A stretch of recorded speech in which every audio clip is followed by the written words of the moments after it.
Ella caminaba bajo un sol que parecía querer borrarla de la faz de la tierra, con 5 hijos aferrados a su falda y un bebé con fiebre en los brazos. El suelo ardía, la garganta quemaba, y cada paso era un grito de auxilio que nadie escuchaba. Al final del camino, una mujer que todos temían, llamada Maldita, evitada como una peste. Pero allí, entre el polvo y la desesperación, existía algo más fuerte que el miedo, la esperanza. Y lo que ocurrió cuando esas 2 mujeres se encontraron, el pueblo jamás lo olvidó. ¿Y tú? ¿Cómo te llamas? Quiero saber quién está escuchando esta historia de valentía. La puerta del médico no se cerró con un golpe violento, sino con un chasquido suave y definitivo. El sonido metálico del cerrojo deslizándose por dentro, como una sentencia judicial dictada en voz baja. Elena se quedó inmóvil frente a la madera barnizada, con el polvo del camino cubriendo sus pies descalzos, y la certeza absoluta de que, para la gente decente de aquel pueblo, la vida de su hijo valía menos que la molestia de una consulta no pagada. No hubo gritos ni súplicas de su parte, porque la pobreza en el norte de México, en aquel 1923 de cicatrices abiertas, enseñaba a las mujeres que el llanto público era un lujo reservado para quienes tenían tiempo de ser consolados. Apretó el bulto hirviente que era Miguelito contra su pecho, sintiendo cómo el calor de la fiebre del niño traspasaba la tela gastada de su rebozo, compitiendo con el fuego que caía del cielo, y dio media vuelta con la dignidad silenciosa de quien ya no espera nada de los hombres. Caminó por la calle principal arrastrando una sombra que parecía pesar más que su propio cuerpo, ignorada por las vecinas que barrían las banquetas y que, al verla pasar, se apresuraban a entrar en sus casas bajo el pretexto del calor. Elena sabía que la miraban a través de las cortinas de encaje, juzgando su soledad, sus 5 hijos y esa mala suerte que parecía haberse adherido a su piel, como la mugre del desierto. Nadie le ofreció un vaso de agua, nadie preguntó por el color violáceo que empezaba a manchar los labios del bebé. El silencio social era una pared más alta y más dura que las bardas de adobe que protegían las propiedades de los hacendados. Sus otros 4 hijos, una escalera de cabezas rubias y sucias, se aferraban a sus faldas, caminando en tropel, con los ojos bajos y esa obediencia muda que solo aprenden los niños que han conocido el hambre antes que el juego. La decisión no llegó como un rayo de iluminación, sino como el peso muerto de la única opción restante. Si la ciencia de los blancos y la caridad de los cristianos le cerraban la puerta, tendría que buscar en la oscuridad lo que la luz le negaba. Mas Cipriana vivía donde terminaba la decencia y empezaba el Monte Bravo. Allá donde los coyotes aullaban antes del atardecer, y donde la tierra se volvía tan ávida que sólo las espinas se atrevían a brotar. Todos en el pueblo decían que era una bruja, una mujer negra llegada de quién sabe dónde, arrastrada por las mareas de la revolución o por desgracias peores, que curaba con susurros y miradas que helaban la sangre. Elena sabía que cruzar ese límite significaba mancharse, aceptar la etiqueta de desesperada e impura.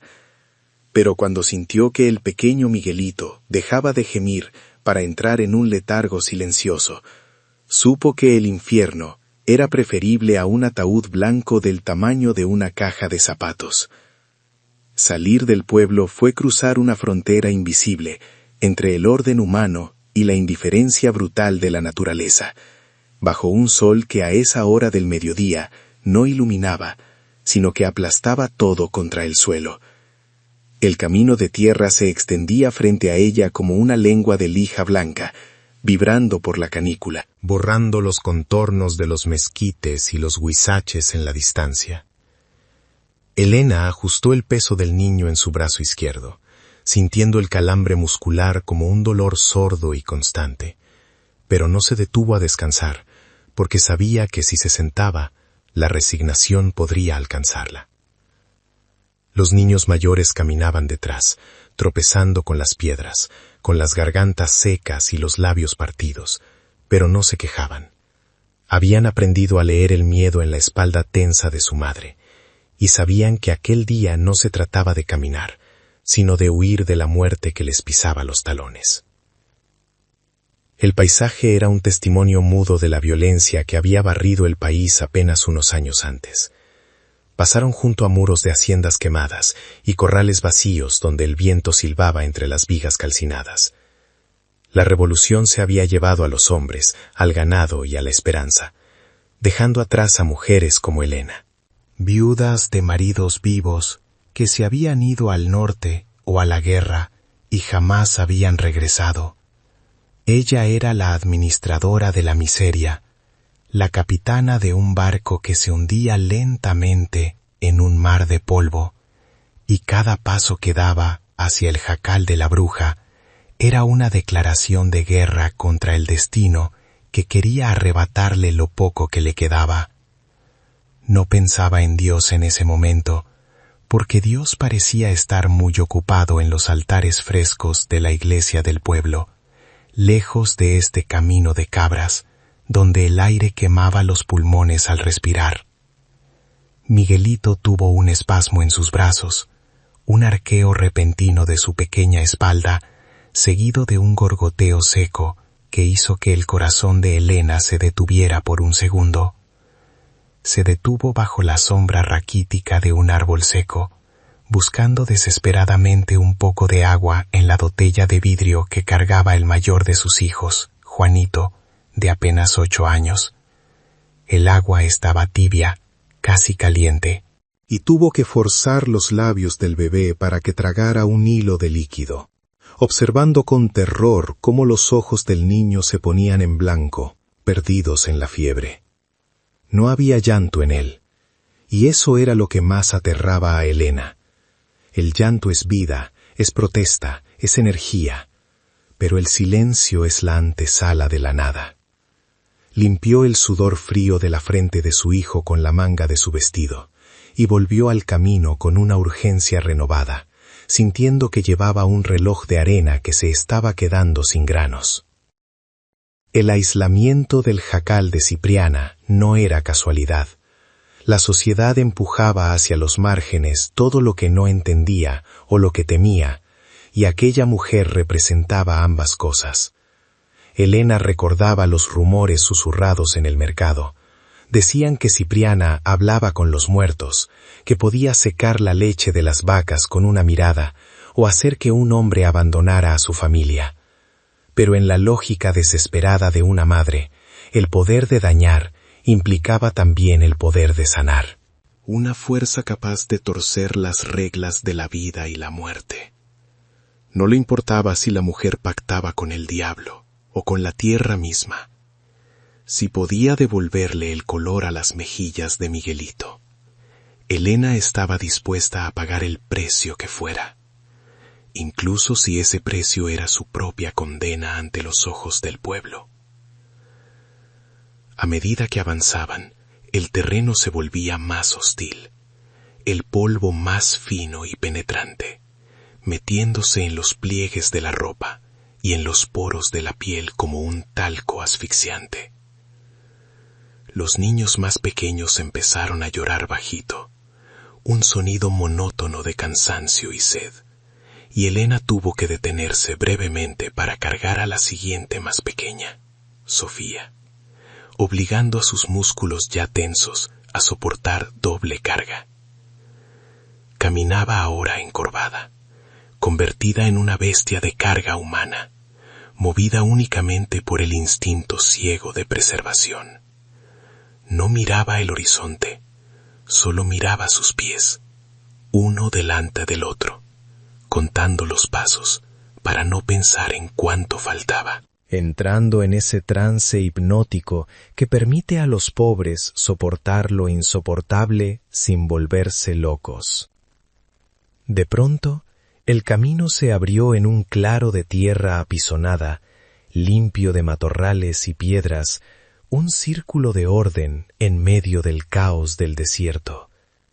En el centro se alzaba el jacal, una construcción humilde de carrizo y barro, pero extrañamente sólida, rodeada de plantas que Elena no reconocía y de frascos de vidrio colgados de las ramas de un árbol cercano, brillando al sol como ojos atentos. No había perros ladrando, ni gallinas cacareando, solo un silencio denso y vibrante, como si el aire alrededor de la casa estuviera cargado de electricidad estática.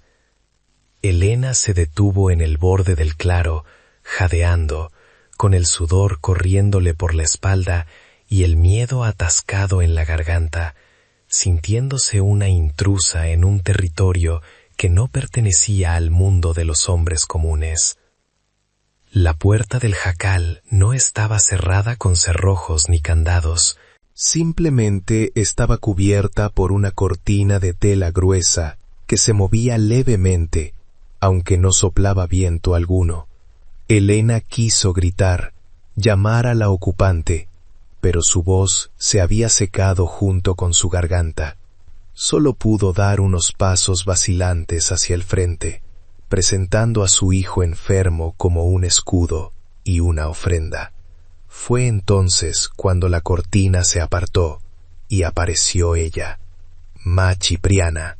No era la bruja encorvada de los cuentos, sino una mujer alta, recta como una lanza, con la piel del color de la noche sin luna y el cabello blanco formando una corona salvaje alrededor de su cabeza.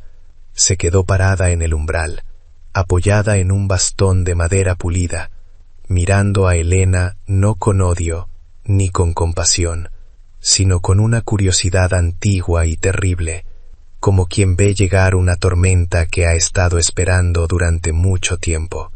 Ma Cipriana no hizo ningún gesto de bienvenida. Ni siquiera parpadeó ante la imagen de aquella madre deshecha, que temblaba frente a su puerta como una hoja seca, a punto de romperse. Su inmovilidad era más intimidante que cualquier grito. Era la quietud absoluta de una roca que ha visto pasar muchas sequías y no se conmueve con una lágrima más. Los 4 niños mayores, que hasta ese momento habían seguido a Elena con la fidelidad ciega de cachorros apaleados, retrocedieron un paso instintivamente, escondiéndose detrás de las faldas llenas de polvo de su madre. En sus ojos infantiles, aquella mujer de piel oscura y estatura imponente no era una salvadora, sino una figura sacada de las historias de miedo que se contaban en voz baja alrededor de las fogatas. El aire caliente pareció detenerse en ese claro, creando un vacío denso, donde solo se escuchaba el estertor húmedo de Miguelito, luchando agónicamente por cada bocanada de aire. Las rodillas de Elena cedieron finalmente, no por un acto de devoción religiosa, sino porque sus músculos ya no tenían con qué sostener la mentira de su fortaleza física. Cayó sobre la tierra caliente, ignorando el ardor que las piedras causaban en su piel magullada, y levantó al niño hacia la anciana como quien ofrece lo último que le queda antes de saltar al abismo. «No tengo a dónde ir», dijo con la voz rota, una confesión que le raspó la garganta más que la sed acumulada en kilómetros. «El médico no quiso abrirme, y dicen que usted puede lo que Dios no quiere». No hubo orgullo en sus palabras, solo la desnudez absoluta de quien ha sido despojado de todas las capas de vanidad social. Estaba allí, arrodillada en el polvo, entregando su destino y su dignidad a la mujer que todo el pueblo despreciaba. La anciana bajó los escalones de tierra de su entrada con una lentitud deliberada, apoyando todo su peso en un bastón de madera torcida que golpeaba el suelo con un sonido seco y rítmico. marcando el tiempo. Al acercarse, su sombra alargada cubrió a Elena y al niño, ofreciendo un alivio momentáneo del sol inclemente, pero trayendo consigo un frío distinto, el de la autoridad que no se discute. Cipriana no miró al bebé de inmediato. Sus ojos oscuros, profundos y rodeados de arrugas como surcos de arado, se clavaron primero en los ojos llorosos de Elena. Era una mirada que pesaba toneladas, que escarbaba, que parecía medir no la temperatura de la fiebre del niño, sino la temperatura del alma de quien pedía ayuda. En ese intercambio silencioso y brutal, Elena comprendió que allí, en el borde del monte, no valían las mentiras ni las excusas de la gente decente. ¿Por qué vienes a la bruja mujer blanca?, preguntó Cipriana, con una voz que sonaba a tierra removida, grave y sin adornos innecesarios. No era una pregunta nacida de la curiosidad, sino un desafío directo para que Elena dijera en voz alta la verdad de su propia hipocresía social. Elena tragó saliva con dificultad, sintiendo el sabor metálico del miedo y la vergüenza mezclados en su boca. Sabía que su presencia allí era un insulto para las creencias de su familia y del cura, pero la vida de Miguelito pesaba más que cualquier tradición o mandamiento. «Porque los hombres de ciencia me cerraron la puerta en la cara», respondió Elena, sosteniendo la mirada de la anciana a pesar de temblar entera. «Porque para ellos mi hijo ya está muerto por pobre, y yo no acepto eso». Cipriana soltó un bufido, un sonido breve que podría haber sido desprecio o aprobación, y se inclinó ligeramente hacia el bulto hirviente. En un acto reflejo de desesperación comercial, Elena soltó una mano del niño para buscar frenéticamente en su cuello la cadena delgada que llevaba oculta bajo el vestido sudado. Tiró de ella hasta que el broche cedió y sacó una pequeña medalla de oro de la Virgen, la única joya que había sobrevivido a la venta de sus bienes, el último recuerdo de su boda y de una vida segura que ya no existía. «Tenga», dijo extendiendo la mano temblorosa con el oro brillando ofensivamente al sol. «Es oro bueno, es todo lo que tengo en el mundo. Páguese con esto, cóbrese lo que quiera, pero sálvelo». Era la lógica del pueblo civilizado. Todo servicio tiene un precio, y toda culpa se lava con monedas, pero en ese lugar olvidado, las reglas del mercado parecían no tener vigencia alguna. Cipriana miró el oro en la mano sucia de Elena con la misma indiferencia absoluta con la que se mira una piedra común en el camino. Con un movimiento rápido y preciso de su bastón, golpeó suavemente la mano de Elena, obligándola a cerrar el puño sobre la medalla y rechazar la oferta. «Guarda tu metal», dijo con una dureza seca. «Aquí el oro no compra aliento, ni detiene a la muerte cuando viene con hambre. Lo que se necesita para sacar a este niño del pozo no se vende en las tiendas de tu pueblo, ni se pesa en balanzas de comerciantes». Fue una sentencia moral, una bofetada a la creencia de que el dinero puede arreglarlo todo. Elena sintió una vergüenza profunda, no por ser pobre, sino por haber creído que podía comprar la voluntad de una mujer que vivía fuera del sistema que la había expulsado a ella. La anciana giró la cabeza lentamente hacia los 4 niños mayores que seguían agazapados, con los labios partidos por la sequedad y los ojos desorbitados por el miedo a lo desconocido. «Esos chamacos se van a secar ahí parados como estacas viejas», dijo Cipriana, señalando con la barbilla hacia un árbol de mezquite frondoso a unos metros de distancia. «Hay una tinaja de barro con agua fresca bajo esa sombra, y tortillas de ayer en un canasto colgado. Que beban y coman hasta llenarse, pero que no se acerquen a la puerta de mi casa». No fue una invitación amable de abuela, fue una orden práctica de supervivencia básica. Elena asintió a su hijo mayor, Juanito, dándole un permiso mudo para moverse. Los niños corrieron hacia la sombra y el agua con la urgencia de animales pequeños, olvidando por un instante el drama de su hermano para saciar la sed que los quemaba por dentro. Entra, ordenó Cipriana, dándose la vuelta y entrando en la oscuridad de su vivienda, sin esperar a ver si Elena la seguía o no. Elena se puso de pie con dificultad. Sus piernas entumecidas y doloridas protestaron, pero el miedo a quedarse fuera era infinitamente mayor. Cruzar el umbral del jacal fue como entrar en otro mundo. El cambio brusco de luz la dejó ciega por unos instantes, y el aire fresco del interior chocó contra su piel sudorosa. El olor no era desagradable, pero sí intenso y penetrante.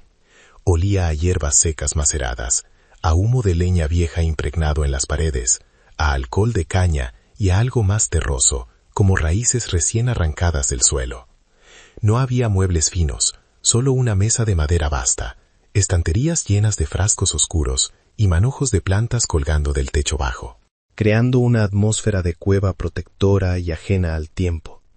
Cipriana señaló un catre cubierto con mantas limpias pero remendadas en una esquina oscura del cuarto. Elena depositó a Miguelito con infinito cuidado, temiendo que cualquier movimiento brusco pudiera romper el hilo frágil que lo ataba a la vida. A la luz tenue que se filtraba por las rendijas del carrizo, el niño se veía aún más pálido, casi azulado, con el pecho agitándose en un ritmo irregular y doloroso que llenaba la habitación. La fiebre irradiaba de su cuerpo pequeño, como si tuviera brasas encendidas bajo la piel transparente. Cipriana se acercó y puso sus manos grandes y callosas sobre el pecho y la frente del bebé. Sus manos eran ásperas, trabajadas por la vida dura, pero su toque fue sorprendentemente ligero, clínico, buscando no solo el calor superficial, sino el origen profundo del fuego que consumía al pequeño. «Este niño no tiene solo una enfermedad del cuerpo», dijo Cipriana después de un largo silencio tenso, sin retirar las manos del pequeño torso. «La fiebre es alta, sí, y los pulmones están cerrados como puños, pero hay algo más que lo está ahogando desde adentro». La anciana levantó la vista lentamente y clavó sus ojos nuevamente en Elena, con una intensidad que hizo que la madre quisiera retroceder y fundirse con la pared de barro. «Él está cargando tu miedo, mujer. Tu pánico se le ha metido en los huesos como una infección. Siente que te estás quebrando por dentro y se está apagando él mismo para no ser una carga cuando tú te rompas del todo». Las palabras cayeron sobre Elena como piedras pesadas, una verdad brutal que nadie se había atrevido a decirle. Su desesperación no era solo suya, era un veneno invisible que estaba compartiendo con quien más quería proteger. Aquella verdad cruda golpeó a Elena con la fuerza de un bofetón físico, dejándola sin aire y sin defensas, obligándola a verse a sí misma no como la víctima heroica de una tragedia, sino como un pilar que se estaba desmoronando y aplastando a quienes se refugiaban bajo su sombra. Las lágrimas que habían estado a punto de brotar se secaron de golpe, reemplazadas por un escalofrío de culpa que recorrió su columna vertebral. Se dio cuenta de que durante semanas había caminado deseando en secreto que la tierra se la tragara, transmitiendo ese deseo de rendición a la criatura que tenía en brazos. No hubo palabras para refutar a la anciana, porque en el fondo de su estómago, Elena sabía que era cierto. Su angustia era un veneno lento que había contaminado la leche, el aire y el silencio de su casa. Se quedó inmóvil junto al catre, con las manos apretadas sobre su regazo, aceptando el juicio sin bajar la mirada, entendiendo que la piedad no salvaría a nadie aquel día. Cipriana no esperó una respuesta ni ofreció consuelo. Para ella el diagnóstico emocional era solo una parte del trabajo. Ahora tocaba la labor sucia y práctica de arrancar la fiebre del cuerpo. Se apartó del niño con movimientos eficientes y se dirigió a una mesa de madera oscura llena de frascos y atados de plantas secas que crujían al tacto. No había cánticos místicos ni velas negras, solo el sonido doméstico y constante de un mortero de piedra triturando hojas, rompiendo fibras vegetales para liberar sus aceites esenciales. El aire cerrado del jacal comenzó a llenarse de un aroma penetrante y amargo, una mezcla agresiva de ruda, alcanfor y aguardiente barato, que picaba en la nariz y hacía llorar los ojos. Era el olor de la medicina antigua, la que no busca agradar al paciente con sabores dulces, sino sacudir al cuerpo para que recuerde cómo luchar por su propia supervivencia. La anciana regresó al lado del catre con un cuenco de barro lleno de una pasta verdosa y aceitosa que emanaba calor propio. Con manos firmes, desnudó el pecho del pequeño Miguelito, exponiendo las costillas marcadas por la desnutrición y la piel tensa por la fiebre. Sin pedir permiso ni dudar un instante, comenzó a frotar el ungüento sobre el torso del niño, aplicando una fricción vigorosa que hizo que la piel pálida se enrojeciera al contacto. Sus dedos largos y oscuros trabajaban con una precisión anatómica, masajeando el área de los pulmones y el estómago, forzando a los poros a abrirse y expulsar el calor atrapado. No era una caricia maternal, era una intervención física, casi agresiva, destinada a provocar una reacción, a despertar la sangre estancada y obligarla a circular de nuevo con fuerza. El niño soltó un gemido ronco, una protesta débil ante la invasión de aquel olor fuerte y las manos ásperas que lo manipulaban sin delicadeza. Elena hizo un amago instintivo de intervenir, de proteger a su hijo de aquella incomodidad, pero se detuvo en seco al ver la concentración absoluta en el rostro de Cipriana. La anciana murmuraba cosas por lo bajo, no oraciones religiosas, sino instrucciones rítmicas para sí misma, marcando el compás de su propia respiración con la del niño. Saca lo malo, deja lo bueno. Saca el fuego, deja el aire. Repetía en un susurro que se mezclaba con el sonido de su propia respiración trabajosa. Elena comprendió entonces que aquello era una batalla física entre la voluntad de la vieja y la enfermedad. Un pulso donde la energía de una se transfería al otro a través de la fricción y el calor. Después del masaje, Cipriana levantó la cabeza del niño con una mano y con la otra acercó a sus labios una taza de peltre despostillado que contenía una infusión oscura y humeante. El líquido olía a tierra mojada y raíces amargas, un brebaje espeso que ningún niño aceptaría voluntariamente. Miguelito cerró la boca y giró la cabeza, rechazando el remedio con las pocas fuerzas que le quedaban. Pero Cipriana no cedió. Con una destreza que denotaba años de experiencia con enfermos reacios, apretó suavemente las mejillas del bebé hasta obligarlo a abrir la boca y vertió el líquido poco a poco, asegurándose de que tragara cada gota.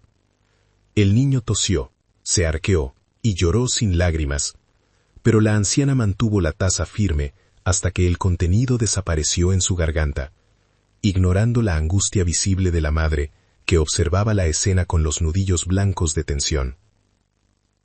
Mientras limpiaba los restos de la infusión de la barbilla del niño con un trapo limpio, Cipriana volvió a hablar, esta vez sin mirar a Elena, concentrada en acomodar las mantas alrededor del cuerpo pequeño. La raíz no puede pedirle a la rama que florezca si ella misma está seca, dijo con esa voz pedregosa que llenaba todo el espacio. Tú eres la raíz de estos 5 chamacos. Si tú te pudres por dentro de tristeza o de miedo, ellos se van a caer, no importa cuánta medicina les des o cuánto reces. Ellos beben de lo que tú eres, no de lo que tú dices. Tienes que endurecerte, mujer. Tienes que ser de palo, de piedra, de lo que sea que aguante el sol sin quemarse.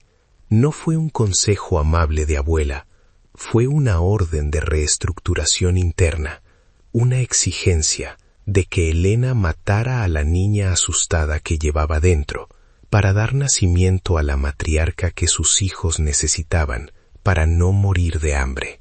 Elena sintió que algo se rompía dentro de ella, pero no fue un quiebre de fragilidad, sino la ruptura de un cascarón viejo que ya no le servía.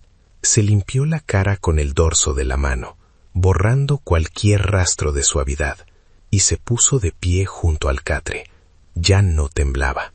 Se acercó a Cipriana, y en lugar de preguntar cuánto faltaba, o si el niño se salvaría, simplemente puso sus manos sobre las piernas del bebé, para ayudar a mantenerlo quieto bajo las mantas pesadas. «Dígame qué más tengo que hacer», dijo Elena con una voz nueva, más grave, despojada de la súplica llorosa con la que había llegado. «Si tengo que ser de piedra, seré de piedra, pero él se salva». Cipriana la miró de reojo, y por primera vez hubo un destello de respeto en sus ojos oscuros, el reconocimiento de una igual que ha decidido dejar de ser víctima. El tiempo en el jacal parecía discurrir con una lentitud espesa, marcado solo por el cambio de la luz que entraba por las rendijas del carrizo, pasando del blanco cegador del mediodía al naranja polvoriento de la tarde. El calor dentro de la habitación aumentó a medida que el remedio hacía efecto, creando una atmósfera de temazcal donde el aire pesaba en los pulmones.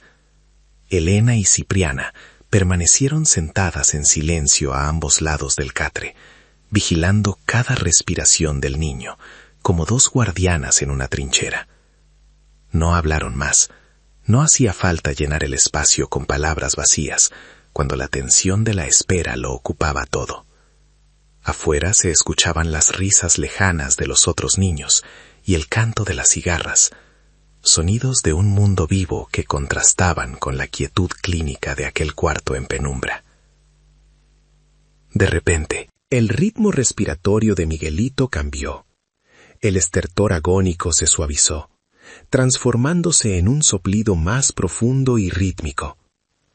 Pequeñas perlas de sudor comenzaron a brotar en su frente y en su cuello, empapando el cabello fino y pegándolo a su piel. No era el sudor frío de la muerte, sino el sudor caliente de la fiebre rompiéndose, el cuerpo expulsando el calor excesivo hacia afuera.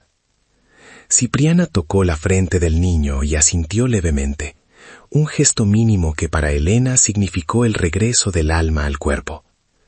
El color ceniciento de las mejillas empezó a ceder ante un sonrojo natural, y los puños del bebé, que habían estado cerrados en tensión rígida, se relajaron lentamente sobre la manta.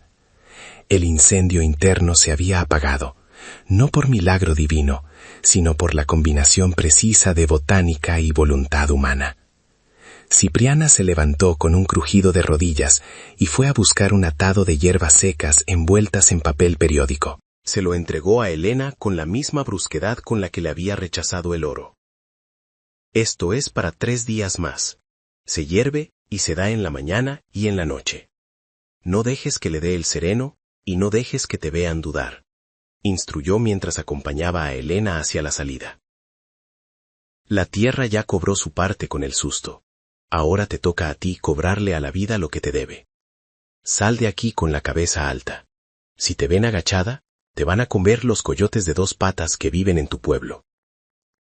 Elena tomó el paquete, cargó a su hijo que ahora dormía plácidamente, y salió al atardecer rojo del desierto, sintiendo que el peso en sus brazos era el mismo, pero la mujer que lo cargaba era completamente distinta. El regreso al pueblo no fue una marcha triunfal, sino una travesía silenciosa bajo un cielo que empezaba a teñirse de morado y sangre, anunciando la llegada inminente de la noche. El aire del desierto se enfriaba rápidamente, levantando ese olor característico a polvo mojado por el sereno. Un alivio térmico que contrastaba con el calor residual que aún emanaba de la tierra. Elena caminaba con un paso distinto al de la ida, sus pies seguían doleando y el cansancio le mordía los tobillos, pero la desesperación que antes la empujaba hacia adelante se había transformado en una determinación fría y calculadora. Miguelito dormía en su rebozo, pesado y tibio, no con el ardor de la fiebre, sino con el calor natural de un cuerpo que descansa para reconstruirse. Los otros niños caminaban en fila detrás de ella, callados, masticando las tortillas duras que Cipriana les había dado, sintiendo instintivamente que algo fundamental había cambiado en la estructura de su pequeña manada. Al llegar a las primeras casas de adobe encalado, la atmósfera cambió drásticamente. La libertad salvaje y brutal del monte dio paso a la opresión ordenada de la civilización. Las ventanas iluminadas por lámparas de petróleo parecían ojos amarillos que vigilaban la calle. Y las sombras de los vecinos se recortaban tras las cortinas, inmóviles y atentas. Elena sintió el peso de las miradas sobre su espalda, un juicio colectivo que no necesitaba palabras para hacerse sentir. Había salido como una loca desesperada y regresaba como una mujer marcada, trayendo de vuelta a un niño que la lógica del pueblo ya había dado por muerto. No hubo saludos, ni preguntas sobre la salud del bebé. El silencio de las calles era espeso, cargado de esa censura moral que solo las comunidades pequeñas y devotas saben ejercer con tanta eficacia contra quienes se atreven a buscar soluciones fuera del rebaño. Entró en su casa con el alivio de un animal perseguido que alcanza su madriguera, cerrando la puerta con el travesaño de madera para dejar fuera al mundo y sus opiniones. La vivienda estaba en penumbra, olía a encierro y a pobreza antigua, pero esa noche el aire se sentía menos asfixiante. Acomodó a los niños en los petates del suelo y encendió una vela pequeña ante la imagen de la Virgen, no como un acto de contrición, sino como un desafío silencioso, poniendo el remedio de la bruja junto a la estampa sagrada. Mientras daba de cenar a los mayores lo poco que había sobrado, observó a Miguelito respirar. El pecho del niño subía y bajaba con una regularidad hipnótica, un ritmo biológico que desmentía todas las sentencias de muerte que el médico y los vecinos habían dictado con tanta seguridad esa misma mañana. El amanecer trajo consigo la prueba irrefutable del milagro doméstico. Miguelito abrió los ojos y con una voz ronca pero exigente pidió comida. No había rastro de la palidez cerosa ni del delirio febril. Estaba débil, sí, y delgado como un pajarito, pero la vida había vuelto a sus pupilas oscuras con un brillo hambriento. Elena le dio un poco de atole aguado, sintiendo cómo el corazón se le ensanchaba en el pecho. Una alegría feroz que chocaba violentamente con la realidad que la esperaba afuera. Sabía que la noticia de la recuperación del niño no sería recibida con júbilo, sino con sospecha. En un lugar donde la resignación ante la muerte infantil era vista como una virtud cristiana, arrebatarle un hijo a la tumba usando los métodos de una negra del monte era algo que desafiaba el orden natural y divino de las cosas. Para cuando el sol estuvo alto, los rumores ya habían recorrido el pueblo con la velocidad de una plaga de langostas, mutando y oscureciéndose de boca en boca. En el mercado, las mujeres cuchicheaban entre los puestos de verdura, santiguándose al mencionar el nombre de Elena. Decían que había vendido el alma del niño, que la salud repentina era obra del diablo, y que esa criatura traería desgracia a quien lo mirara a los ojos. La recuperación no se veía como una bendición, sino como una transacción oscura. Nadie podía entender que unas hierbas y unas manos expertas pudieran lograr lo que la medicina y la oración no habían conseguido. La ignorancia, alimentada por el miedo a lo desconocido, convertía la supervivencia de un inocente en una prueba de pecado, aislando a la familia en una cuarentena moral mucho más estricta que cualquier aislamiento médico. La primera señal concreta del rechazo llegó cuando Elena salió a buscar leche fresca a la casa de doña Gertrudis, una vecina a la que le lavaba ropa ajena desde hacía años. Al verla acercarse con su jarro de peltre, la mujer, que siempre había tenido una palabra amable o al menos un saludo cortés, se metió apresuradamente en su casa y cerró la puerta en sus narices. Se escuchó el golpe seco de la madera y el ruido del cerrojo, un mensaje inequívoco que resonó en la calle vacía. Elena se quedó parada frente a la puerta cerrada, con el jarro vacío en la mano y el sol quemándole la nuca. Entendiendo que el castigo por salvar a su hijo no sería una reprimenda verbal, sino el hambre, Le estaban cortando los suministros, cerrando las vías de comercio y subsistencia, tratando de asfixiarla económicamente para obligarla a pedir perdón de rodillas. Poco antes del mediodía, la figura negra y severa del padre Anselmo apareció al final de la calle, caminando con esa autoridad incuestionable que le daban la sotana y los años de control sobre las conciencias del pueblo. No era un hombre malo, pero era un hombre de reglas rígidas, un administrador de la fe que veía el mundo en blanco y negro, sin matices ni zonas grises. Para él, la visita de Elena a la bruja no era un acto de amor materno, sino una insubordinación espiritual, una grieta en el muro de la ortodoxia que debía ser sellada de inmediato. Caminaba directo hacia la casa de Elena, con el breviario bajo el brazo y el rostro endurecido por la certeza de tener la razón absoluta. Listo para exigir la penitencia necesaria para restaurar el orden perturbado. El sacerdote no llamó a la puerta con suavidad, golpeó con los nudillos como quien reclama una propiedad, y cuando Elena abrió, no encontró un rostro de consuelo pastoral, sino el de un juez. El padre Anselmo ni siquiera entró, se quedó en el umbral, marcando distancia, y habló con una voz que retumbó en la pequeña sala. Se dice que llevaste al niño con la mujer del monte, Elena. Se dice que buscaste remedio en la oscuridad, en lugar de aceptar la voluntad de Dios. Su tono no era de pregunta, sino de acusación formal. Elena, con Miguelito en brazos, sintió el impulso antiguo de bajar la cabeza, de llorar y pedir perdón, esa respuesta automática grabada a fuego por generaciones de obediencia ante la sotana. El miedo a la condena eterna, y peor aún, al ostracismo social, le hizo temblar las rodillas.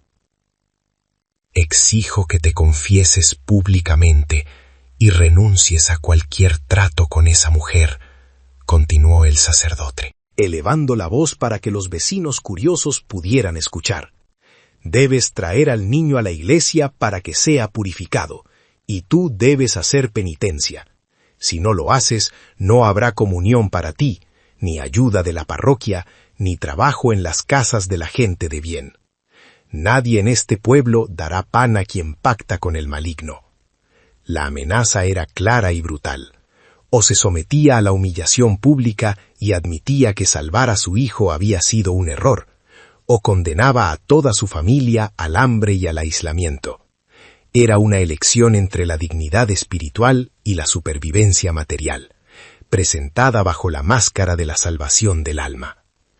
Pero entonces Elena sintió el peso tibio de Miguelito contra su pecho, escuchó su respiración limpia y regular, y recordó las palabras de Cipriana. Ellos beben de lo que tú eres, no de lo que tú dices. Miró al sacerdote a los ojos, notando por primera vez que eran ojos de un hombre que nunca había tenido un hijo muriéndose en los brazos. Ojos de quien conoce la ley, pero desconoce la vida. La sumisión que había sido su segunda piel durante 30 años se rasgó definitivamente.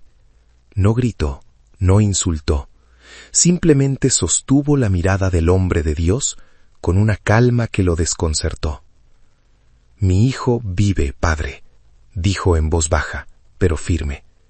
Si Dios quisiera que estuviera muerto, se lo habría llevado, pero está aquí, y no voy a pedir perdón por eso.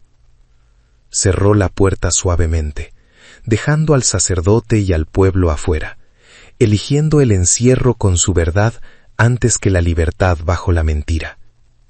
El encierro voluntario de Elena se convirtió en una resistencia silenciosa que duró días, transformando su pequeña casa de adobe en una isla rodeada por un mar de hostilidad vecinal. Afuera, la vida del pueblo continuaba con su ritmo habitual de campanas de iglesia y carretas chirriantes, pero para ella, esos sonidos se habían vuelto lejanos, pertenecientes a una realidad en la que ya no tenía cabida. No salía a barrer la banqueta ni a platicar en la tarde cuando bajaba el sol.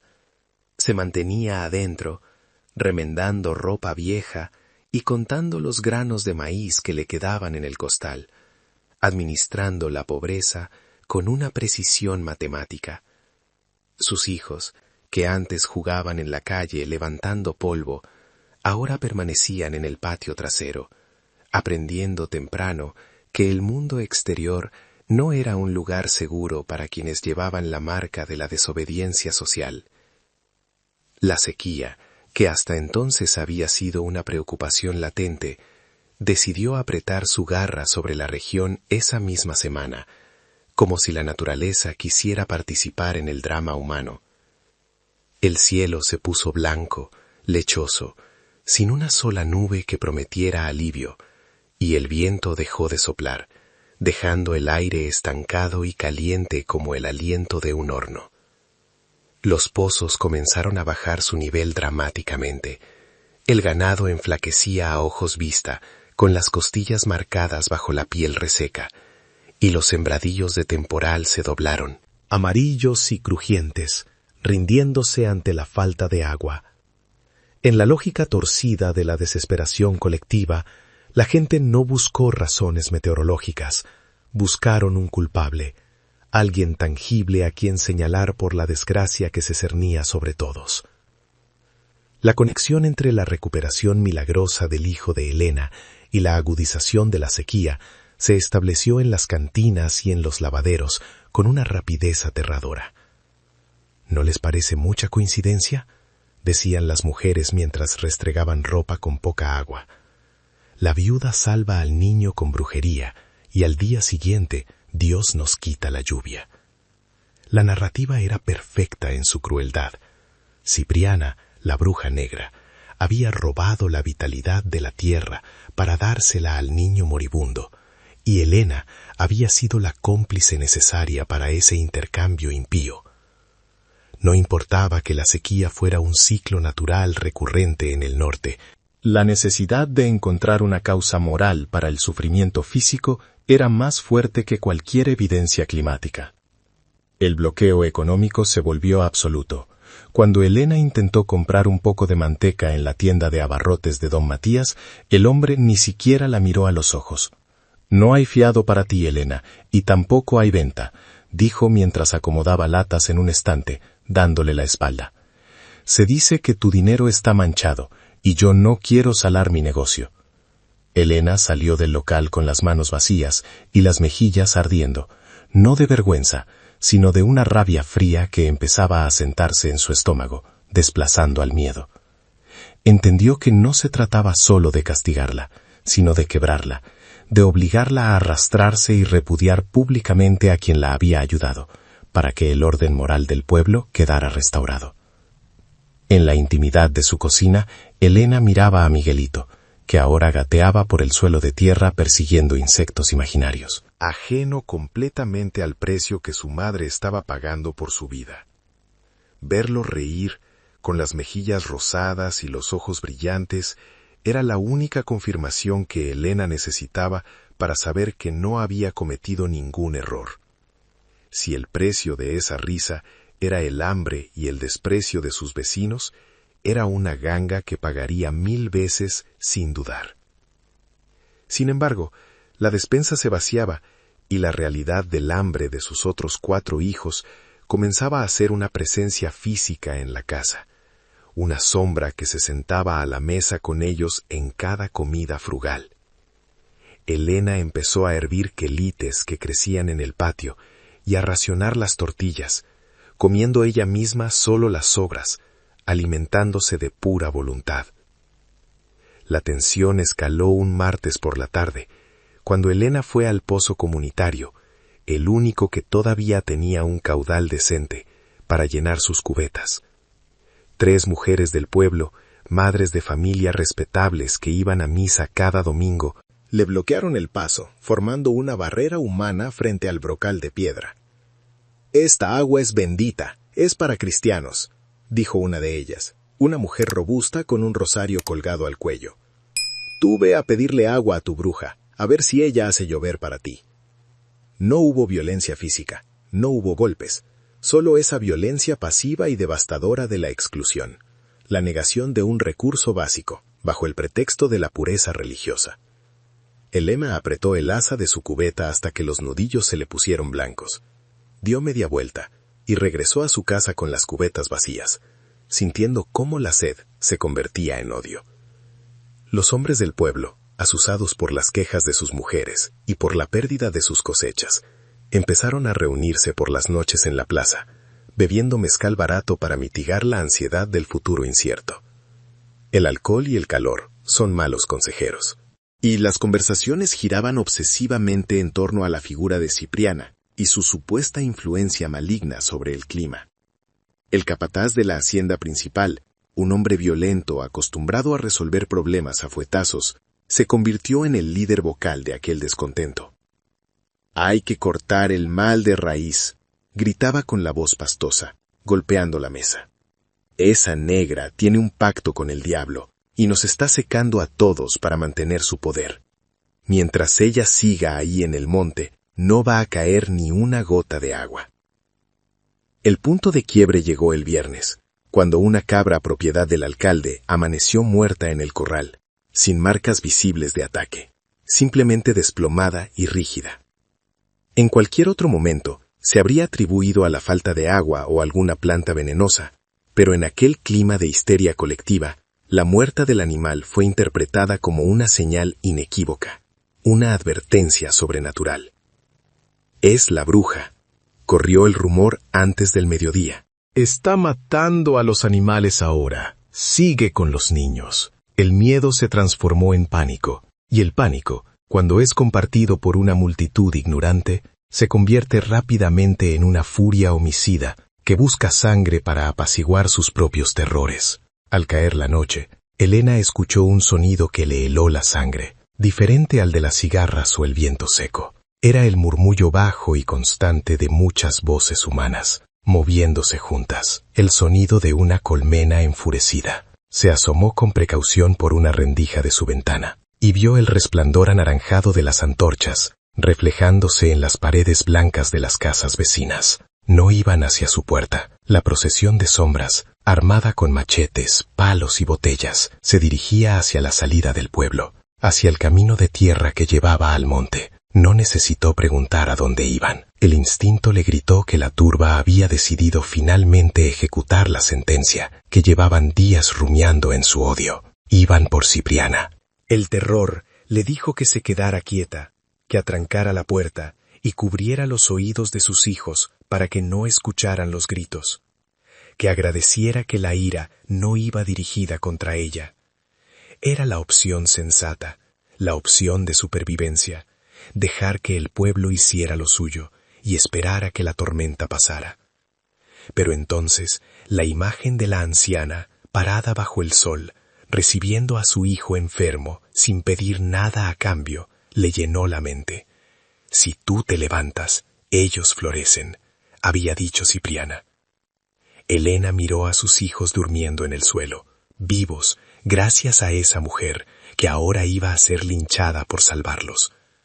En ese instante, supo que si se quedaba en casa, la mujer que sobreviviría no merecería ser madre de nadie.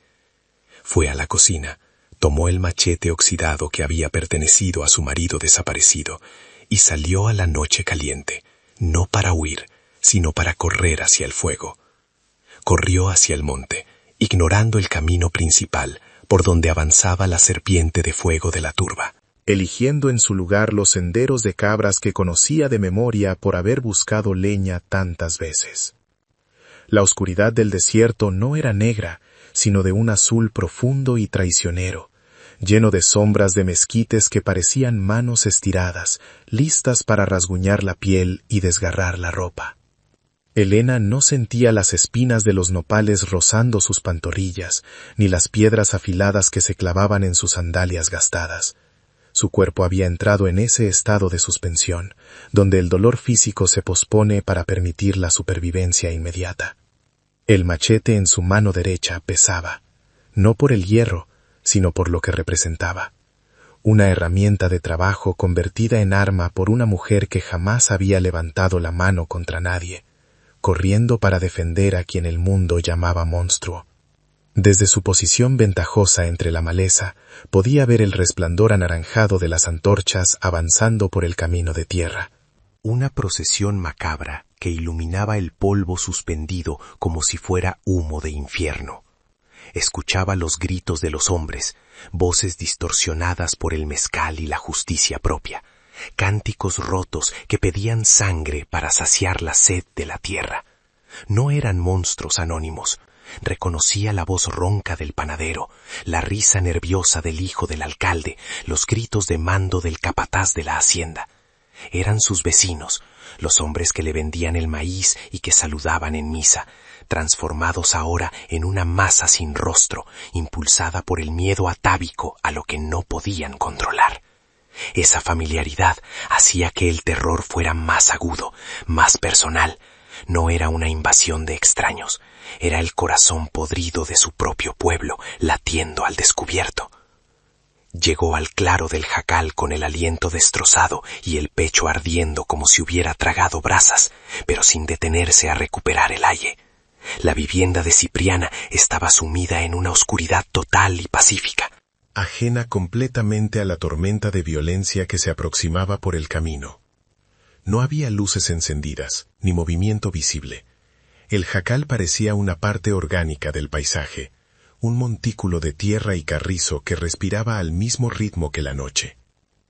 Elena sintió un momento de pánico irracional, pensando que quizás la anciana ya había huido, o peor aún, que la muerte la había encontrado antes que la turba. Golpeó la puerta de carrizo con el mango del machete, un sonido seco y urgente, que rompió la sinfonía de grillos y chicharras que reinaba en el claro. Cipriana abrió casi de inmediato, como si hubiera estado parada detrás de la puerta esperando el golpe. No llevaba una vela, ni mostraba signos de haber estado durmiendo. Estaba vestida con su túnica habitual, recta y alerta, con los ojos acostumbrados a la penumbra brillando con una calma inquietante. No preguntó qué pasaba. El ruido de la turba ya se escuchaba claramente, un zumbido creciente que hacía vibrar el suelo. «Vete». «Niña», dijo Cipriana con voz tranquila, sin rastro de miedo. «Esto no es pleito tuyo. Ellos vienen a cobrar deudas viejas que tú no firmaste». No intentó huir ni buscar refugio. Aceptaba la llegada de los hombres con la fatalidad estoica de quien sabe que su existencia siempre ha sido una ofensa para el orden establecido. Elena negó con la cabeza, un movimiento brusco y definitivo que sacudió el sudor de su frente. No había corrido kilómetros entre espinas para darse la vuelta y dejar que la masacre ocurriera. Sin decir una palabra, se dio la vuelta y se plantó firmemente frente a la puerta del jacal, dándole la espalda a la anciana y el pecho al camino por donde llegarían los hombres. Apretó el mango del machete con ambas manos, cruzándolo delante de su cuerpo, no con la destreza de un guerrero, sino con la torpeza desesperada de una madre acorralada. Sus piernas temblaban visiblemente, traicionando el terror que le helaba las entrañas. Pero sus pies estaban clavados en la tierra, como si le hubieran crecido raíces instantáneas. No se movería. Si querían quemar el jacal, tendrían que quemar primero la única decencia que le quedaba al pueblo. La llegada de la turba fue un asalto sensorial brutal. Las antorchas irrumpieron en el claro arrancando las sombras de golpe, bañando todo en una luz rojiza y danzante que hacía que los rostros de los hombres parecieran máscaras demoníacas. El calor del fuego golpeó a Elena en la cara, secándole los ojos y la garganta en un instante. El olor a petróleo quemado, a sudor rancio de hombre y a alcohol barato llenó el aire limpio del monte, contaminando el espacio sagrado de la curandera. Los hombres llegaron gritando insultos, con los ojos desorbitados por la adrenalina, listos para arrastrar a una vieja indefensa. Pero se frenaron en seco, tropezando unos con otros, al encontrarse con una figura que no esperaban ver allí parada. El silencio cayó de golpe sobre el grupo. Un silencio aturdido y confuso, roto solo por el crepitar de las antorchas y la respiración agitada de los que venían corriendo. No era la bruja negra lo que tenían enfrente, era Elena, la viuda silenciosa, la lavandera humilde que nunca levantaba la voz, parada ahora como una estatua de furia bajo la luz del fuego, armada con un machete oxidado que brillaba peligrosamente. Los hombres bajaron un poco las antorchas, parpadeando, tratando de ajustar su rabia a este nuevo obstáculo. La visión de una de las suyas, una mujer blanca y católica del pueblo, defendiendo la guarida de la bestia, creó un cortocircuito en su lógica de linchamiento. No sabían cómo atacar algo que, hasta esa mañana, consideraban parte de su propia manada. El capataz de la hacienda, un hombre corpulento de bigote espeso y ojos inyectados en sangre por el mezcal, se abrió paso a empujones hasta el frente del grupo. Llevaba una botella en una mano y una soga gruesa en la otra, y su rostro pasó de la sorpresa a una ira incrédula al reconocer a la mujer. «¡Quítate de ahí, Elena!», gruñó, escupiendo al suelo con desprecio. «¿Estás borracha o estás embrujada? Esa mujer de atrás nos tiene secos a todos, y venimos a arreglar cuentas. Muévete antes de que se nos olvide quién eres, y te tratemos como a una de sus gatas». Dio un paso adelante, amenazante, esperando que la simple proximidad de su cuerpo macizo hiciera que la mujer se encogiera y huyera llorando, como hacían siempre las mujeres cuando él alzaba la voz. Pero Elena no retrocedió.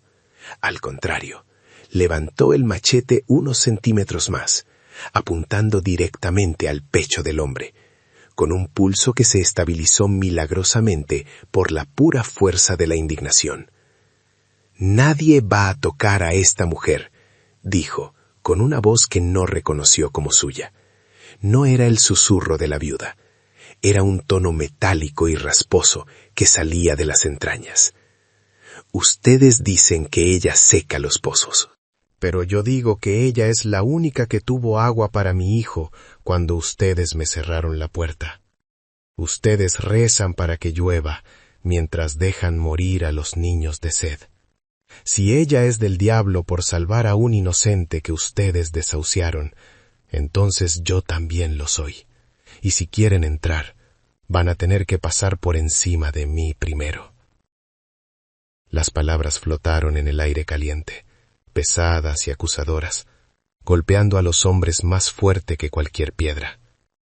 No era una defensa de la brujería, era una acusación directa a su propia moralidad fallida. Elena estaba poniendo un espejo frente a la turba, obligándolos a ver que la verdadera oscuridad no estaba en el jacal de la anciana, sino en su propia indiferencia criminal. Algunos de los hombres de atrás, padres de familia que conocían a Elena de toda la vida, bajaron la mirada, incómodos, removiendo el polvo con sus botas. La certeza absoluta de la turba comenzó a fracturarse. Una cosa era quemar a una bruja desconocida en un acto de purificación anónima, y otra muy distinta era tener que masacrar a una madre vecina que los estaba mirando a los ojos y diciéndoles verdades que, en el fondo de sus conciencias borrachas, sabían que eran ciertas. El capataz sostuvo la mirada de Elena durante un momento que pareció eterno, con la botella de mezcal colgando de una mano floja y el fuete en la otra, perdiendo su propósito amenazante. Su cerebro, nublado por el alcohol y la certeza de su propia autoridad, no lograba procesar la imagen de aquella mujer pequeña y desgastada, convertida en una muralla infranqueable. Había venido preparado para arrastrar a una vieja hechicera, no para abrirle el pecho a machetazos a la viuda que le lavaba las camisas los domingos. La violencia de la turba es cobarde por naturaleza. Necesita deshumanizar a su víctima para funcionar. Necesita convertirla en un monstruo o en una idea abstracta del mal. Pero Elena, ahí parada, temblando de rabia y de miedo, era dolorosamente humana, una vecina de carne y hueso cuya sangre mancharía sus manos de una forma que ningún rezo de domingo podría lavar jamás. Detrás de él, la masa compacta de hombres comenzó a deshacerse en individuos incómodos, rompiendo la unidad ciega que les había dado valor durante la marcha. Los que estaban en las filas traseras bajaron las antorchas, dejando que las sombras volvieran a ganar terreno, y empezaron a murmurar excusas entre dientes, empujándose suavemente para retroceder sin que se notara demasiado. Recordaban a Helena en la iglesia, recordaban a sus hijos huérfanos jugando en la tierra. La realidad doméstica de su vida chocaba frontalmente con la fantasía demoníaca que habían construido para justificar su odio. La vergüenza, ese sentimiento frío y pegajoso que llega cuando baja la adrenalina, empezó a filtrarse entre ellos, enfriando la fiebre asesina con la eficacia de un balde de agua helada. Ya no eran guerreros de Dios limpiando el mal, eran un grupo de borrachos acosando a dos mujeres solas en medio de la nada.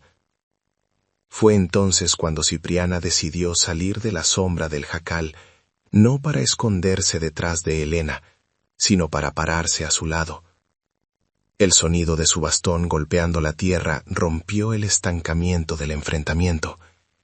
Caminó despacio, con la espalda recta y la cabeza alta, hasta colocarse hombro con hombro junto a la mujer joven. El contraste visual era brutal. La piel de ébano contra la palidez cenicienta, la vejez antigua contra la juventud gastada, la supuesta bruja y la devota cristiana unidas en una línea de defensa común. Cipriana no dijo una palabra, no lanzó maldiciones ni hizo gestos extraños. Simplemente puso una mano, grande y callosa, sobre el hombro de Helena. Fue un toque ligero, casi imperceptible, pero cargado de una solidaridad absoluta. Un gesto que le decía a la turba que si querían a una, tendrían que llevarse a las dos. Aquel gesto humano terminó de desmoronar la voluntad del grupo. Si la bruja hubiera gritado o invocado espíritus, les habría dado la excusa perfecta para atacar, validando sus miedos supersticiosos. Pero al verla allí, comportándose con la dignidad tranquila de una matriarca protegiendo a los suyos, la narrativa del monstruo se vino abajo. El capataz escupió al suelo, con una mueca de asco, tratando de recuperar algo de su bravuconería perdida, pero sabiendo que el momento había pasado irremediablemente. «Estás loca, Helena», gruñó, guardando el fuete en el cinto con un movimiento brusco. «Te has condenado tú sola defendiendo a esta negra. No esperes ayuda cuando el diablo venga a cobrarte». Fue una amenaza vacía, el último ladrido de un perro que se retira con la cola entre las patas, tratando de salvar su orgullo herido ante la mirada de sus hombres. El líder dio media vuelta, empujando con el hombro a uno de los peones que obstruía su camino, y comenzó a caminar de regreso hacia el pueblo, sin mirar atrás. La turba se disolvió como un banco de niebla bajo el sol. Los hombres se dieron la vuelta uno por uno, murmurando maldiciones o simplemente guardando silencio, avergonzados de su propia impotencia. Las antorchas se alejaron bailando en la oscuridad, convirtiéndose en puntos de luz cada vez más pequeños, hasta que el sonido de las botas y las voces se perdió en la distancia, dejando en su lugar el canto incesante de los grillos y el latido acelerado de dos corazones en el claro. La amenaza de muerte se había evaporado, no por una intervención divina, sino por la simple y terca resistencia de una mujer que se negó a ceder el paso. Cuando la última luz desapareció tras la curva del camino, la fuerza sobrenatural que había sostenido a Helena la abandonó de golpe. El machete se le resbaló de las manos sudorosas y cayó al suelo con un ruido metálico sordo, y sus rodillas se dieron como si le hubieran cortado los tendones.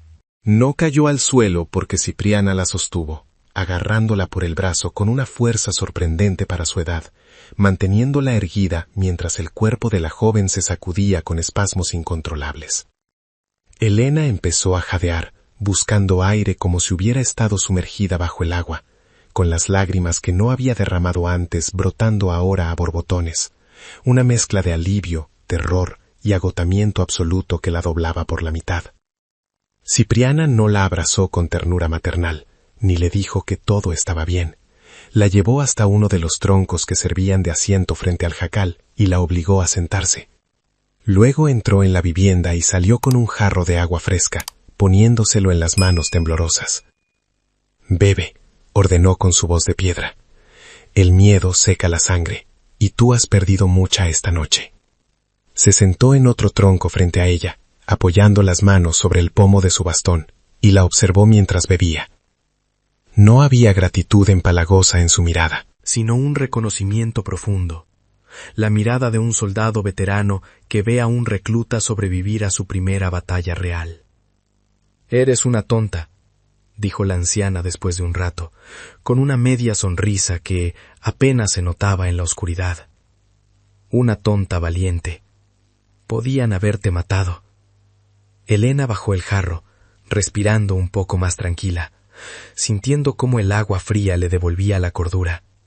Se miró las manos, todavía manchadas de tierra y óxido del mango del machete, y se dio cuenta de que ya no eran las manos de la viuda que pedía permiso para vivir.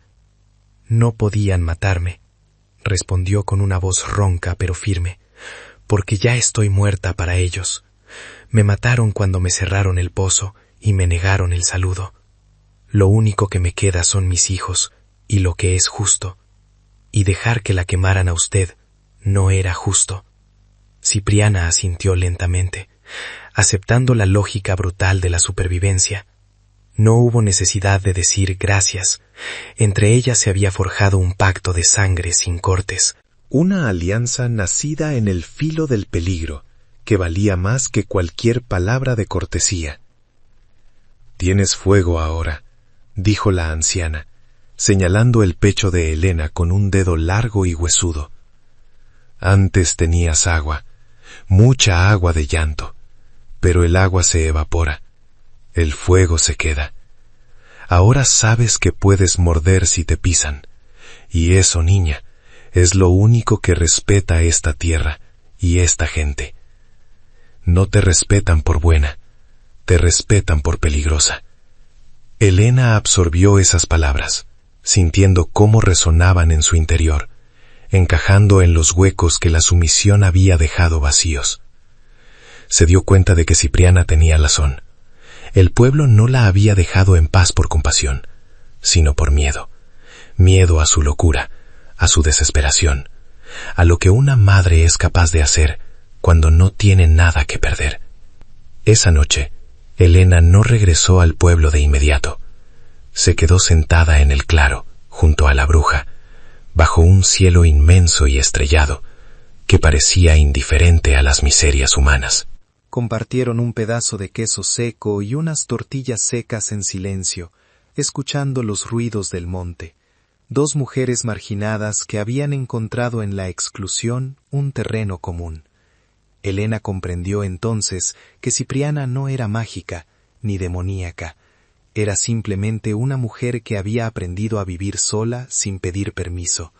Una maestra de la soledad que acababa de darle la lección más importante de su vida. Cuando finalmente se levantó para volver con sus hijos, sabía que el camino de regreso ya no le daba miedo, porque los monstruos del pueblo habían mostrado su cara y habían parpadeado primero. El regreso a casa bajo la luz lechosa del amanecer no tuvo la urgencia del pánico, sino el paso pesado y metódico de quien vuelve de una guerra privada. Elena entró en su casa cerrando el travesaño con un golpe seco, dejando afuera el aire fresco de la mañana y la vergüenza silenciosa del pueblo. Sus hijos seguían durmiendo en los petates, ajenos a la batalla que su madre había librado en el monte para asegurar que nadie quemara su refugio ni su futuro.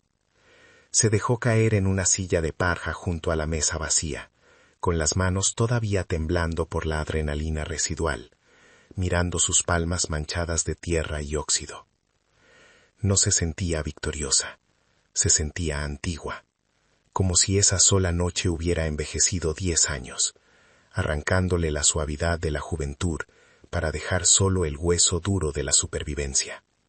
Cuando los niños despertaron, pidiendo desayuno con esa inocencia cruel que ignora la escasez, Elena no lloró ante la alacena vacía.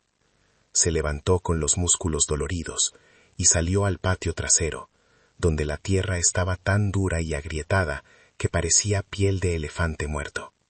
Tomó el mismo machete con el que había amenazado al capataz y comenzó a golpear el suelo, no para matar, sino para abrir las entrañas de la sequía. Cada golpe era una descarga de rabia, una negativa física a dejarse morir de hambre mientras los demás esperaban milagros del cielo. Los vecinos, que espiaban desde sus ventanas, escucharon el sonido rítmico del metal contra la piedra durante horas, un tambor de guerra doméstico que les recordaba que la viuda loca no se había rendido. Los días siguientes trajeron una calma tensa al pueblo. Nadie se atrevía a insultar a Elena en la calle, pero tampoco nadie le ofrecía ayuda. El bloqueo social se transformó en una distancia cautelosa, nacida del miedo a una mujer que había demostrado ser capaz de enfrentar a una turba de hombres borrachos sin pestañear. Elena aprovechó ese aislamiento para volcarse en la tierra. Con las manos llenas de ampollas y las uñas negras de mugre, sembró las últimas semillas de maíz y frijol que guardaba en un frasco, regándolas con el agua sucia de lavar los trastes, reciclando cada gota como si fuera sangre. Sus hijos, contagiados por esa energía febril, trabajaban a su lado. Aprendiendo que la dignidad no se come, pero ayuda a conseguir la comida. La necesidad la obligó a mirar hacia el monte con otros ojos, los ojos que Cipriana le había prestado. Donde antes veía solo matorrales espinosos y peligro, ahora empezó a ver sustento. Empezó a salir temprano a recolectar nopales, tunas, quelites y verdolagas que crecían silvestres entre las piedras, hierbas que la gente decente consideraba comida de animales, pero que tenían la fuerza bruta del desierto. Aprendió a distinguir las raíces comestibles y a cazar lagartijas con una honda improvisada para darles algo de carne a sus hijos. No era una dieta de reyes, era una dieta de resistencia. Y mientras los hijos de los comerciantes empezaban a adelgazar esperando que llegaran provisiones de la ciudad, los hijos de Elena se mantenían fuertes, alimentados por la misma tierra hostil que los rodeaba. El domingo marcó el cambio definitivo en su rutina y en su alma. Cuando las campanas de la iglesia empezaron a repicar llamando a misa de 12, convocando a las familias a lucir sus ropas almidonadas y sus conciencias limpias, Elena no buscó su rebozo de encaje. Lavó la cara de sus 5 hijos, les puso sus camisas más limpias aunque estuvieran remendadas, y salió a la calle. Pero en lugar de girar a la derecha hacia la plaza y el templo, giró a la izquierda, hacia el camino de tierra que llevaba al jacal. Caminó con la cabeza alta, sosteniendo la mano de Miguelito que ya daba sus primeros pasos tambaleantes, ignorando los murmullos escandalizados de las beatas que la veían alejarse de Dios para ir a la casa de la bruja. Aquellas visitas dominicales no eran sesiones de hechicería, eran lecciones de vida. Elena llegaba al jacal con un canasto de tunas peladas o un manojo de quelites, y Cipriana la recibía con un café de olla aguado pero caliente. Se sentaban bajo el mezquite mientras los niños jugaban. Y la anciana le enseñaba los secretos que no venían en la Biblia. Cómo saber si va a llover mirando las hormigas, cómo curar una infección con miel de maguey, cómo hacerse respetar sin levantar la voz. No hablaban del linchamiento frustrado, eso ya era pasado. Hablaban de cómo sobrevivir al mañana.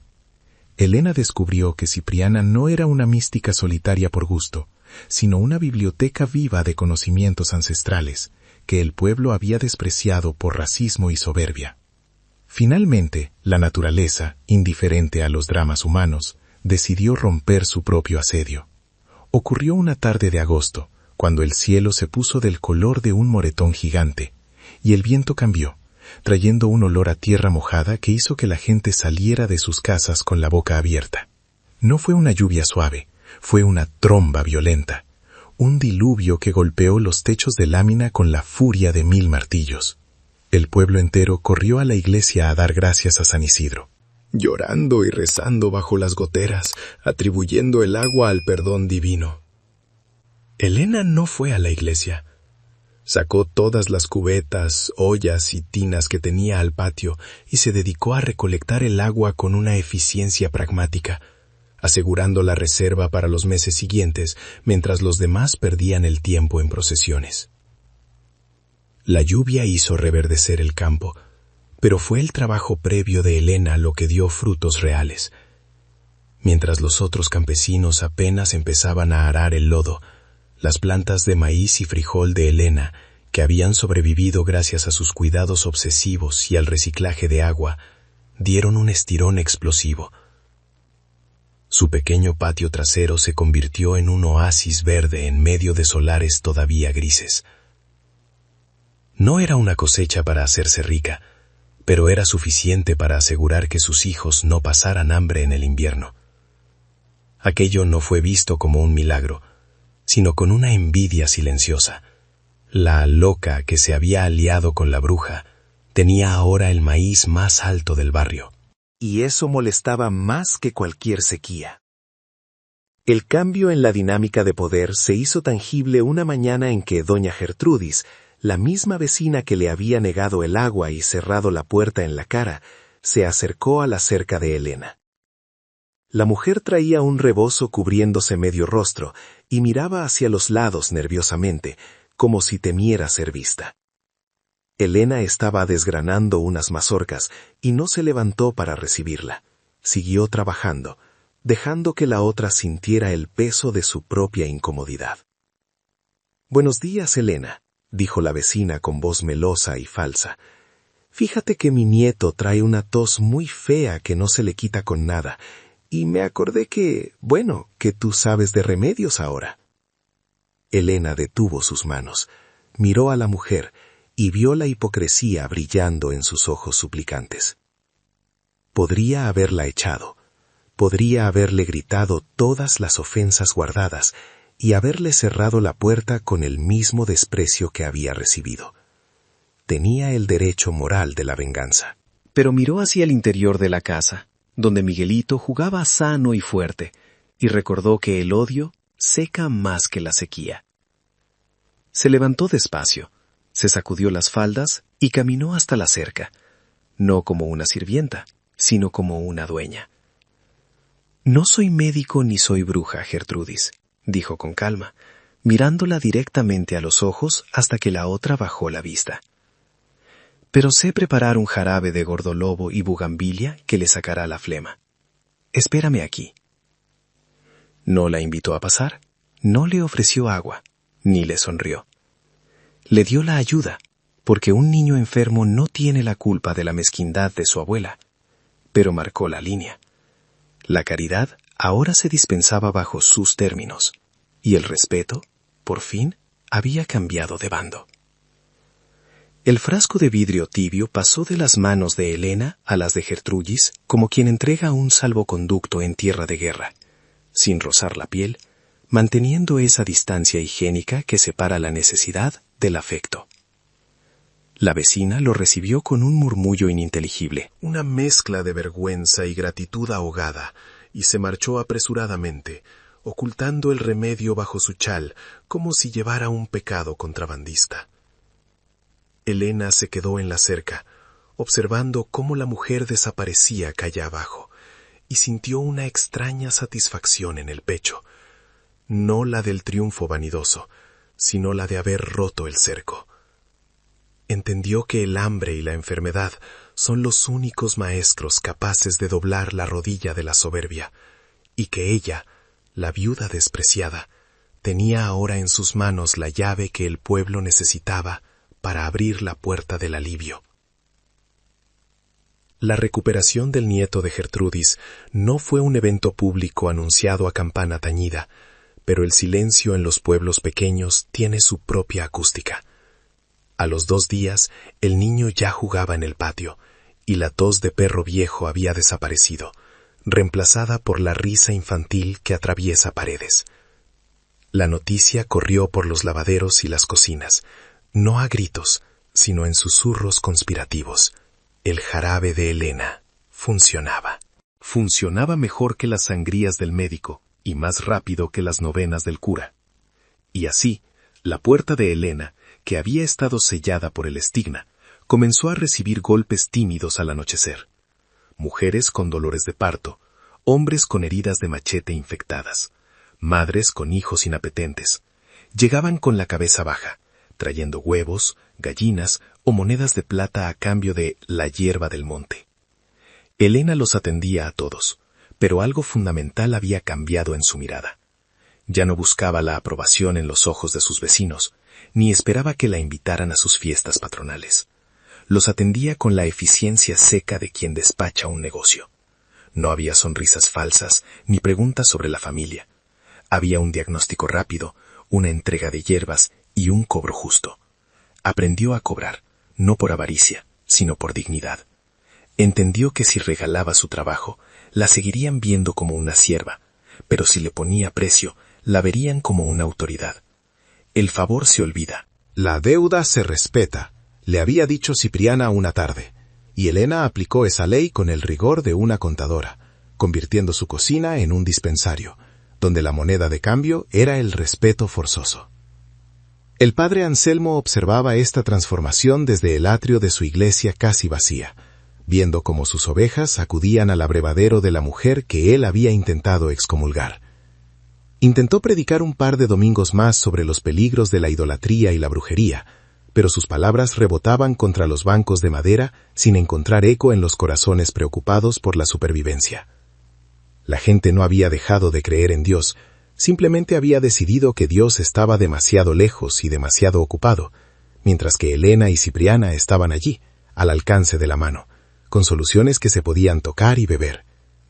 El sacerdote, hombre pragmático al fin y al cabo, optó por un silencio diplomático, dejando de atacar a Elena no por bondad, sino porque sabía que en una guerra entre el dogma y la salud de un hijo, el dogma siempre pierde.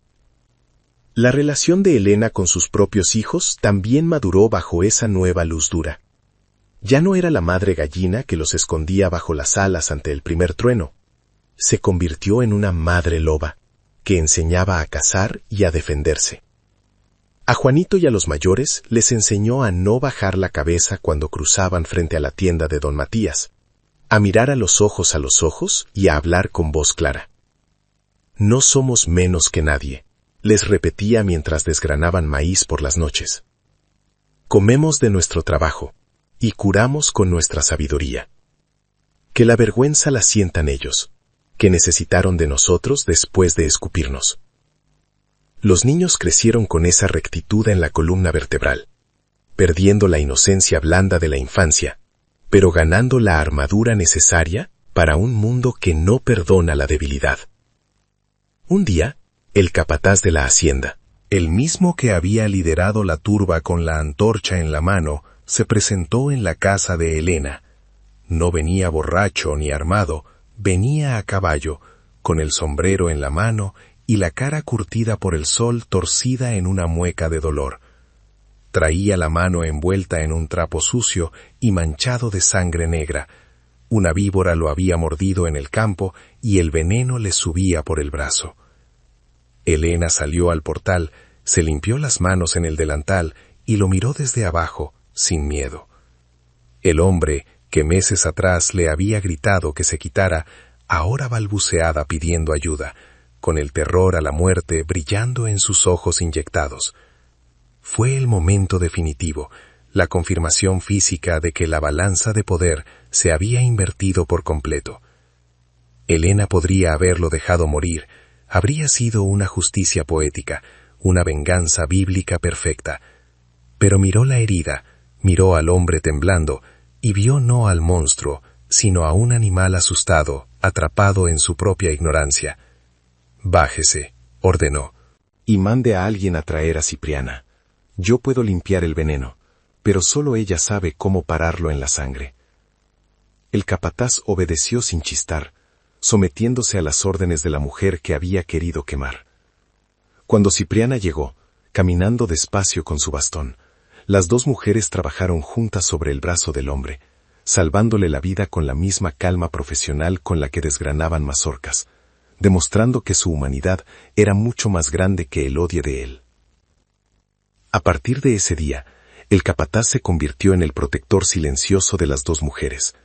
Nadie se atrevía a molestar a Elena ni a acercarse con malas intenciones al jacal de Cipriana, porque sabían que la hacienda entera caería sobre quien tocara un pelo de las curanderas.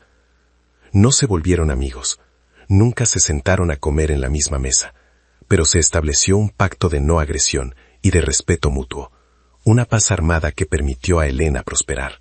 Compró un par de cerdos, arregló el techo de su casa, y por primera vez en años, pudo comprar zapatos nuevos para todos sus hijos.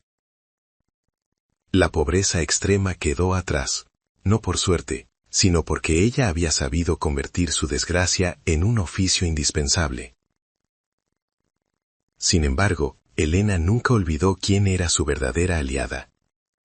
Cada semana, sin falta, seguía recorriendo el camino de tierra hasta el jacal, llevando provisiones y compartiendo el tiempo con la anciana. Esas tardes eran su verdadero refugio, el único lugar donde podía dejar caer la máscara de mujer fuerte y volver a ser simplemente Elena.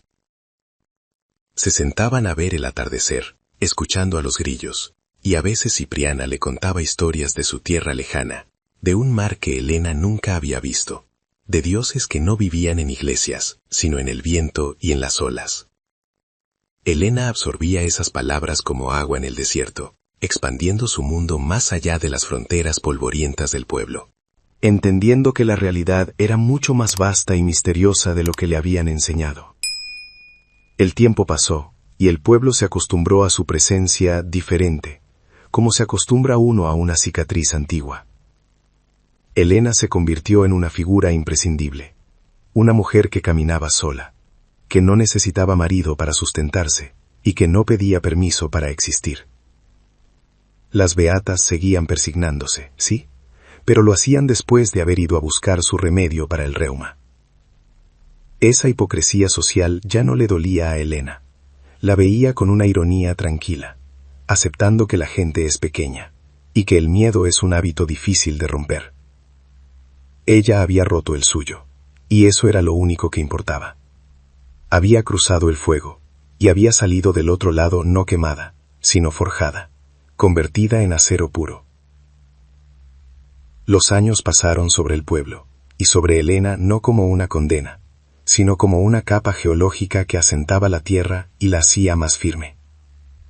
Miguelito, aquel niño que había estado a un suspiro de convertirse en un ángel de cementerio, creció alto y fuerte, con la piel tostada por el sol y una gratitud silenciosa grabada en la mirada.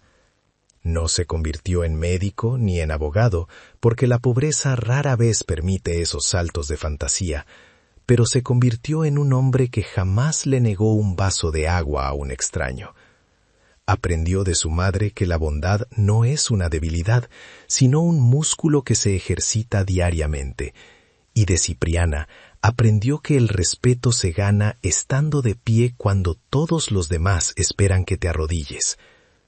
Los 5 hijos de Elena formaron un clan unido, una fortaleza de lealtad en medio de un mundo que siempre buscaba grietas por donde meter la cizaña. El final de Cipriana llegó una tarde de noviembre, cuando el viento del norte empezaba a enfriar las piedras y los días se hacían cortos y melancólicos. No hubo agonía ni enfermedad prolongada. La anciana simplemente se sentó en su silla de paja favorita, mirando hacia el horizonte donde el sol se desangraba, y decidió que ya había visto suficiente. Elena la encontró así al llegar, con los ojos cerrados y una serenidad absoluta en el rostro, como si la muerte no hubiera sido una intrusa violenta, sino una vieja amiga que pasaba a recogerla para un largo viaje. No hubo llanto histérico. Elena le cerró los ojos con ternura, le arregló el cabello blanco y se sentó a su lado durante toda la noche, velándola en silencio, devolviéndole la compañía que la anciana le había regalado en sus horas más oscuras. El entierro fue un evento privado, pero cargado de un simbolismo que el pueblo no pudo ignorar. Elena y sus hijos cavaron la tumba ellos mismos, bajo la sombra del mezquite donde Cipriana solía preparar sus hierbas. devolviendo su cuerpo a la misma tierra que ella había amado y entendido tanto. No hubo sacerdote, porque el padre Anselmo se negó a bendecir a una pagana, pero no hizo falta el agua bendita. Elena rezó un Padre Nuestro, y luego dijo unas palabras que valían más que cualquier latín litúrgico. Aquí descansa la mujer que me enseñó que Dios también vive en la oscuridad. Algunos vecinos observaron desde el camino, a una distancia prudente, quitándose los sombreros, no por fe, sino por un respeto supersticioso y tardío hacia la figura que había sido el misterio de sus vidas. Tras la muerte de la curandera, muchos pensaron que el jacal quedaría abandonado y que el mal se disiparía con el viento. Pero Elena hizo algo inesperado. No se mudó allí, pero mantuvo el lugar limpio y cuidado, convirtiéndolo en una especie de santuario a la memoria de la amistad improbable que le había salvado la vida. Iba cada semana a barrer el suelo y a regar las plantas medicinales, asegurándose de que el legado botánico de Cipriana no se perdiera entre la maleza. Con el tiempo, ella misma empezó a usar esas plantas para curar los males menores de sus nietos, transmitiendo el conocimiento no como brujería, sino como herencia, asegurándose de que la sabiduría de la mujer negra sobreviviera en la sangre de una familia blanca. Elena envejeció con la belleza dura de los árboles del desierto, con la piel surcada de arrugas que contaban historias de resistencia y manos deformadas por el trabajo honesto. Ya no era la viuda apestada, era la matriarca, la abuela a la que todos acudían cuando la vida apretaba, buscando consejo o consuelo. Nunca se volvió a casar, no porque le faltaran pretendientes en su madurez, sino porque había descubierto que su propia compañía y la de su familia eran suficientes. La soledad, que al principio había sido su castigo, se había transformado en su mayor tesoro, una independencia feroz que ninguna otra mujer del pueblo poseía. Caminaba por las calles con la frente alta, saludando a todos, pero sin someterse a nadie, dueña absoluta de su destino hasta el último de sus días. La historia de la madre que desafió a un pueblo por su hijo y de la bruja que la salvó se convirtió en una leyenda local, suavizada y distorsionada por el paso de las décadas. Las nuevas generaciones ya no hablaban de odio ni de linchamientos. Contaban que una santa del monte había bajado a curar al niño, y que Elena había sido la elegida para proteger el secreto. La memoria colectiva, siempre selectiva y cobarde, borró la crueldad de los abuelos para dejar solo la moraleja digerible. Pero Elena, sentada en su patio viendo jugar a sus bisnietos, recordaba la verdad. Recordaba el calor del fuego de las antorchas, el olor a miedo y mezcal, y el peso del machete en su mano. Sabía que la paz no se había ganado con milagros, sino con dientes y uñas, y esa era la lección que susurraba a los más jóvenes. Miguelito, ya anciano también, solía llevar a sus propios nietos al lugar donde había estado el jacal, que con los años se había ido integrando al paisaje hasta ser casi indistinguible del monte. Aquí nací por segunda vez, les decía, señalando el suelo vacío.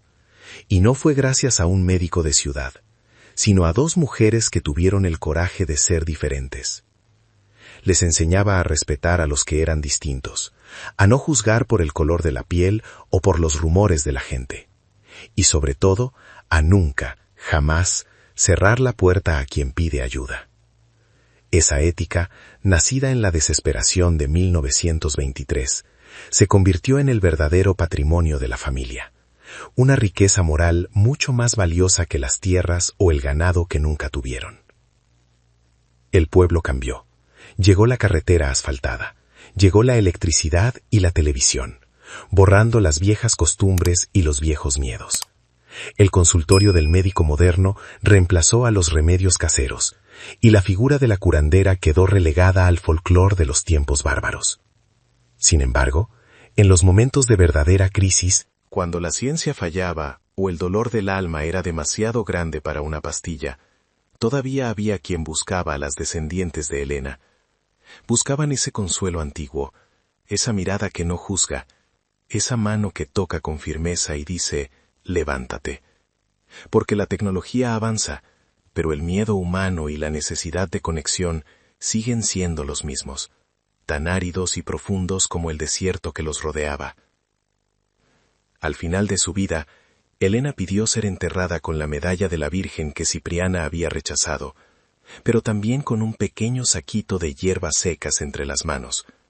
Fue su última declaración de principios, una síntesis final de su fe y de su experiencia. Creía en el cielo, sí, pero también creía en la tierra. Murió en su cama, rodeada de una multitud de hijos, nietos y bisnietos, una tribu nacida de su terquedad. Cuando cerró los ojos, no vio ángeles tocando arpas. Vio el camino de tierra blanca bajo el sol del mediodía. Vio la figura alta y oscura esperándola al final. Y supo que por fin iba a casa a descansar de la larga caminata. Así termina la historia de Elena y Cipriana. No con un final de cuento de hadas, sino con la certeza de que la vida es dura, pero la dignidad humana es más dura todavía. Nos enseña que las etiquetas de bueno y malo, santo y bruja, son a menudo disfraces que la sociedad usa para esconder sus propios miedos.